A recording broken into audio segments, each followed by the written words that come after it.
Welcome back, ladies and gentlemen, to One Fair Review. Today I am not doing a drinking video, if you guys are wondering, because I've done a few. I think 2 or 3. I don't remember. But I was experimenting with this episode whilst doing this episode, whilst planning to do the episode. And I decided to drink a Kyoto ale. That's right. It's an ale originally from Kizakura. Okay. And yeah, this is pretty good. It's a mild sake and rice aroma, creamy and a slightly light taste. Yeah, Yamanda Nishiki ale. This is okay. Basically, this is a really good alcohol. That's what I'm getting at. So really, what I'm getting at right here. It's really good. It's really cold, delicious. I decided to try it. If you guys can get, okay, listen, I'm not drunk. Listen, but okay, if you guys can get this particular ale, I'm gonna put it on the screen. This is what I'm talking about, okay?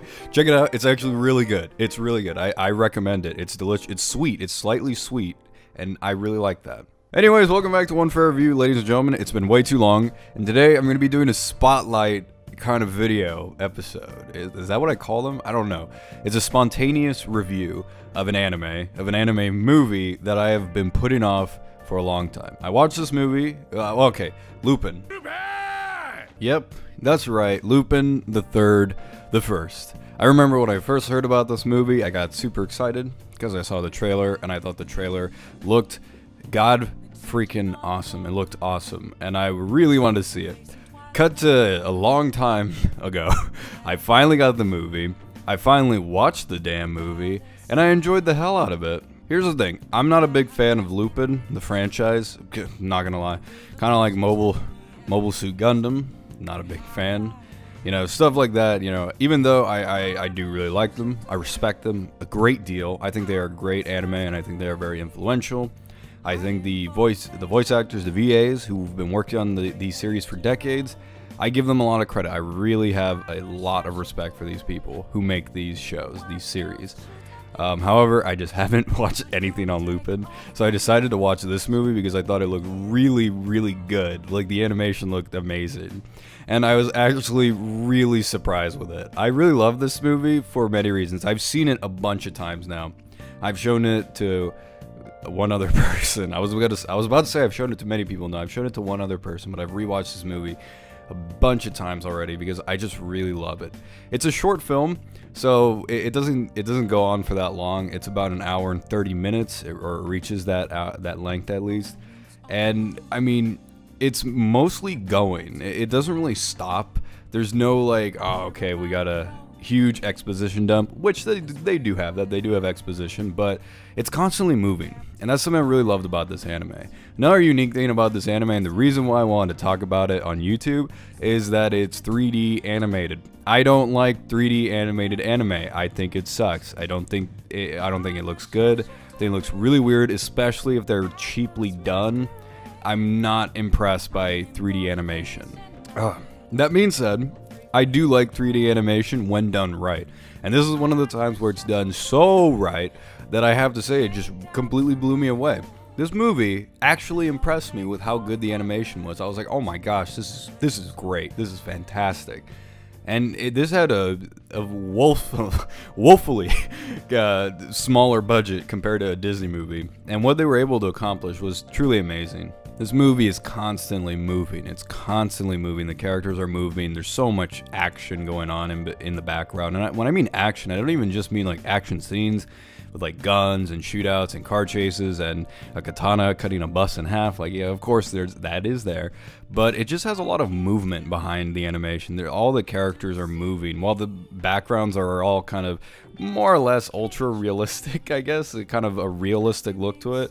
A majority of it is just kind of a more cartoony and more like kind of exaggerated anime style. Well, it's Lupin. And one thing I have to say is that this Lupin, like, really translated so well to 3D. Like, the transition was seamless. And it was just impressive to see that on screen. I really loved it. Now, as for some movies where I talk about spotlight episodes and I talk about a movie that I'm particularly fond of, I usually say the story is really not that great most of the time. Here, yes, I'm not gonna say it's not great, because it is great. I love the story and I love the characters. Now, is it deep? Is there depth? No, there isn't. This is a movie where you just kind of take everything that's given to you at face value. You don't really think about a majority of the stuff. There's no like deep concepts. There's no like background thoughts that you're supposed to be having. You're not really supposed to be thinking while you're watching Lupin the Third, the First. What you're supposed to be thinking is, oh, this is really entertaining, story's really engaging, where's it gonna go? It actually surprised me at one point with this, I'm not gonna spoil it, but there's a thing at the end that really surprised me. I was like, oh, that was pretty clever and kind of humorous. But yeah, so it doesn't really, it's not particularly involved, I guess I could say. It's not involved with all the little details of this world and the characters and where they've come from. It really doesn't explain anything of what's going on except for what you would need to know in order to follow the plot. So it has a plot, but it's a very simplistic one, which doesn't make it bad. It makes it great because the movie is short, the movie's engaging, the movie's fun, and I got to watch it a ton of times, which makes it all the more worthwhile that they did not focus on deeper themes or deeper concepts to where maybe I wouldn't want to watch this movie all the time. I have to say, from my point of view, coming in as somebody who has not watched the other Lupin stuff, I mean, I have now, but going into the movie, considering I never watched anything of Lupin, I just kind of knew the general premise of it. I mean, I went into this movie and I didn't know anybody, but it really didn't ruin the experience. You kind of get a sense of who the type of character that everyone is. Letitia is pretty much, she's the only new character, and there's a little bit more story development with her and character development. She has an arc, but you know, with Lupin, like, I mean, no, he's pretty much the same Lupin, again, from what I've seen. Maybe he's changed, I don't know. So it was really nice to go into something knowing damn well that I have not seen anything of it. I'm completely lost going into it.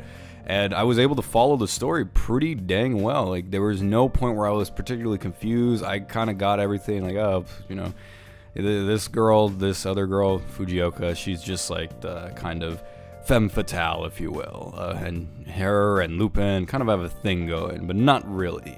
Oh, you got this guy, Jingen. He's kind of, you know, he's kind of a guy who's just in it for the money. He's just in it for the money. All right. I got it. And then Lupin, he's kind of a thief, but he's very impressed with artifacts and treasures and stuff like that. So I really loved it. And I love the fact that I was able to get into it without knowing anything about Lupin. That is great. This is definitely a movie I would love to show to a lot of people, even people who don't watch Japanese media. I think you get into this movie. It's really fun. It's really engaging. I can't imagine why you wouldn't like it.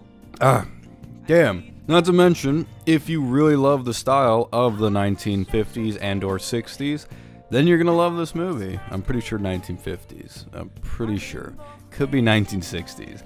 Or it could be the Kyoto Ale. It seriously could just be that. Anyways, if you guys love that style, that old aesthetic in an anime setting with anime characters, you're gonna get a kick out of the beautiful style and the amazing music. The music is great, the animation is great, the story is a lot of fun. I really don't have much more to say other than I seriously recommend Lupin the Third, the First. It is, I would have to say, this is probably my favorite 3D animated movie, anime movie ever. I can't really think of another one that really tops this one, because other ones that I have watched, I have not watched them again, and I'm definitely not watching them over and over and showing them to a ton of people. Yeah, I'm looking at you. What was that movie? What was that movie I reviewed? It was, damn, it was in December. It was in December, and I do not remember. Altered Carbon, Resleeved. There we go. Guys, you will not believe how long I've been struggling to remember that movie. Yeah, that movie, no go. This movie is a go. Bit of a side note here at the end of this video. If you guys are still at all curious, I actually got a Switch game, a Nintendo Switch game, and it is the Quintessential Quintuplets 2. And it is the game. It is a game where You know, there's only pictures. There's only pictures on the back. I mean, not on the back. On the game. When you're playing the game, there's only pictures. There's text. It's one of those games, alright? And I'm really excited to play it. Of course, it's in Japanese. So, there's going to be parts, if not half of this, I won't understand. 3/4 of this, I will not understand. Let's be frank, I won't understand anything. But I'm going to look at the quintuplets. You know, go through their everyday life and pictures on this game. I'm really excited to play this. Cerob, or C-E-R-O-B. Yeah, alright. Is it one player? Oh, it's only one player, guys. My bad. Can't bring you with me. Anyways, I'll get to that pretty soon. Thank you guys for watching. I'm Grant for One Fair Review. If you like this Spotlight episode, please subscribe if you'd like. And like the video if you'd want to. And make a comment. I always love reading your guys' thoughts. Have you seen this movie? Yes, no, maybe so. Like, tell me down below. If you guys have seen this movie, did you love it, hate it, don't care about it? You're even mad at me for bringing it up, which would be kind of weird because, I mean, why would you get mad at me for bringing up something that's actually pretty good? Let me know down below. I love hearing your guys' thoughts. I love hearing, I don't hear it, but I read it. And then internally, I imagine what your guys' voices are. So please leave it down below. As always, have a nice day, ladies and gentlemen of YouTube. And I'll see you next time. This is Grant, signing off.